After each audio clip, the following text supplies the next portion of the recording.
বিদায় কালে আমার ছেলেটা যেন আমার মাটিতে, আর আমার লাশটা যেন আমার সন্তানে কবরে নামায়।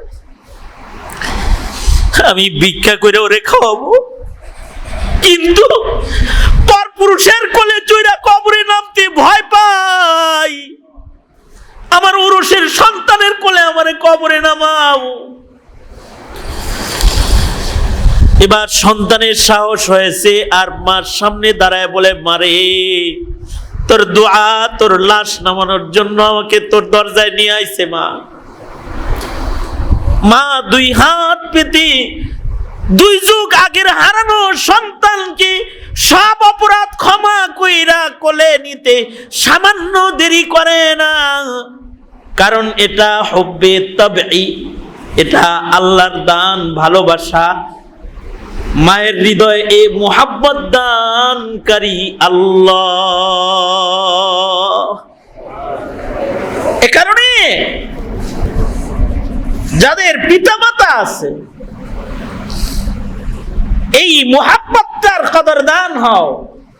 এই মুহাব্বতের সাথে কখনো গাদ্দারি করবা না। যাদের মা বাবা আছে, মা বাবার কথা শোনো। যাদের মা বাপ নাই, তারাও পিতা মাতাকে মওত পর্যন্ত ভুলে যাওয়ার কোনো সুযোগ নাই। আমারও বাপ নাই, নিজের হাতে আমি আমার আব্বার কাফনের জামা কেচি দিয়ে কেটে বানাইছি, নিজের হাতে আমার বাপের আমি কাফন পড়াইছি, আমি আমার বাবার জানাজা পড়াইছি। এখন কিভাবে হক আদায় করব? আল্লাহ বলে, যখন হাত তুলবি তখন বাবার কথা স্মরণ করবি, এটা হক। কখনো কখনো বাবার কবরের পারে যায় দাঁড়াবি, হক। বাবার জন্য ইসালে সওয়াব করবি, হক।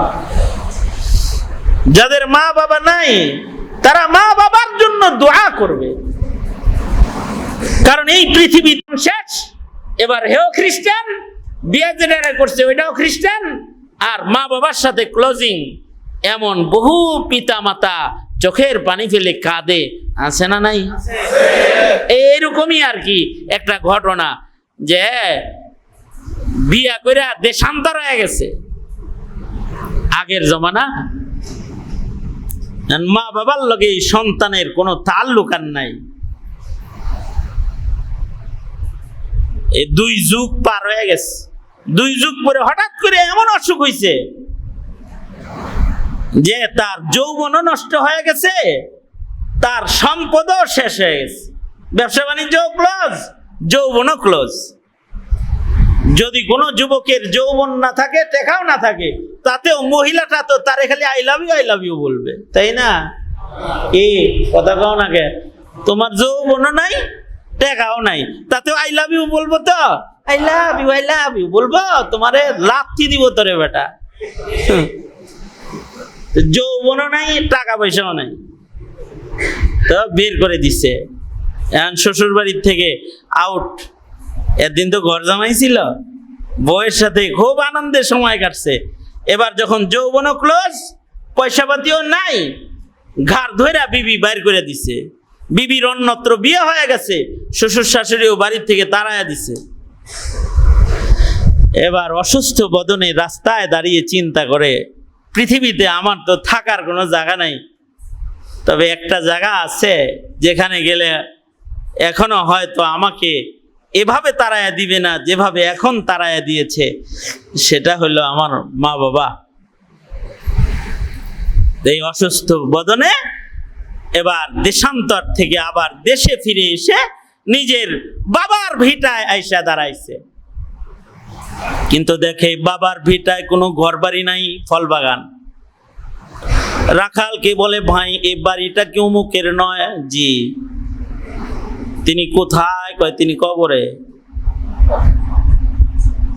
তিনি তো বহু আগে মারা গেছেন, তার চিকিৎসার জন্য তার বাড়ি বিক্রি করা হয়েছে, এটার মালিক এখন অমুক, আমি তার রাখাল। তবে শুনেছি এই বৃদ্ধ যে মারা গেছে, কবরে গেছে, তার নাকি একটা ছেলে আছে, সে দেশান্তর হয়ে গেছে। আমি যদি ওই অবাধ্য সন্তানটারে পাইতাম, তাহলে যে ছুরি দিয়া আমি ফল বাগানের ডাল কাটতেছি, এই ছুরি দিয়া ওর হাত পা কেটে আমি ওকে বিকলাঙ্গ করতাম। কারণ যে মা বাবা ওরে আদর করে পালছে, তাদের এই রাইখাও চলে গেছে। তবে শুনেছি এখনো এই বৃদ্ধা এক নারী যে এ বাড়িতে ওই সন্তানকে প্রসব করেছে, সে আজও বাচ্চা আছে নাকি। সে ভিক্ষা করে সন্তানের জন্য, কাঁদতে কাঁদতে তার চোখ আন্ধা হয়ে গেছে। পরের বাড়ির ঝুপড়ি ঘরে সে রাত কাটায়। তবে শুনেছি এখনো ওই বৃদ্ধা নারী তার 2 যুগ আগের হারানো সন্তানটা আল্লাহর কাছে ফেরত চায়।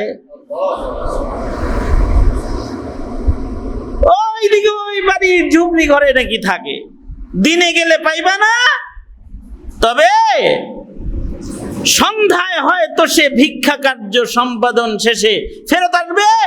ওখানে থাকলে এই বাড়ির মহিলাটাকে পাবে, পুরুষটাকে পাইবা না, বুড়িরে পাবা। সন্তান নিজের বদনাম নিজে শুনে শর্মিন্দা হইয়া এই সন্তান হাঁটতে হাঁটতে ঝুপড়ি ঘরটার পাশে নিরিবিলি আড়াল জায়গায় বসে রয়েছে। সন্ধ্যাবেলায় ঠিকই একটা বৃদ্ধা নারী চোখে দেখে না, লাঠি ভর দিয়ে আইছে। ঘরের সামনে রাখা পানি দিয়ে সে ওযু বানায়েছে। সন্তানের মার সামনে যাওয়ার সাহস হইতেছে না, কাছে যায় দেখতেছে কিন্তু ডাক দেওয়ার সাহস নাই। মহিলাটা ঘরের মধ্যে মাগরিবের সালাত আদায় করার জন্য জায়নামাজ বিছাইছে।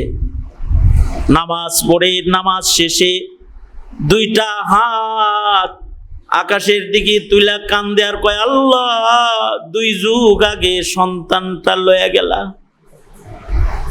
ইয়া আল্লাহ, বহুকাল হয়ে গেছে, স্বামী কেড়ে নিয়ে আমাকে বিধবা বানাইলা। সন্তানের মায়ায় কানতে কানতে আন্ধা হইলাম। মিসকিনের খাতায় আমার নাম ভিটা বাড়ি হারাইলাম। পরের ঝুপড়িতে আমি দিন কাটাই, ভিক্ষা কইরা আমি আমার জীবন বাঁচাই। কোনো শিকায়াত তোমার কাছে, কোনো অভিযোগ নাই, তোমার ফয়সালায় আমি সন্তুষ্ট। কিন্তু মালিক, তারপরেও 2 যুগ আগের সেই হারানো সন্তানটা তোমার কাছে আমি ফেরত চাই। সন্তান কামাই করে আমাকে খাওয়াবে, এজন্য সন্তান চাই না। আল্লাহ গো, আমি বৃদ্ধার আপনজন বলতে দুনিয়াতে ওই সন্তান ছাড়া আর কেউ নাই। আমি মরে গেলে আমার লাশ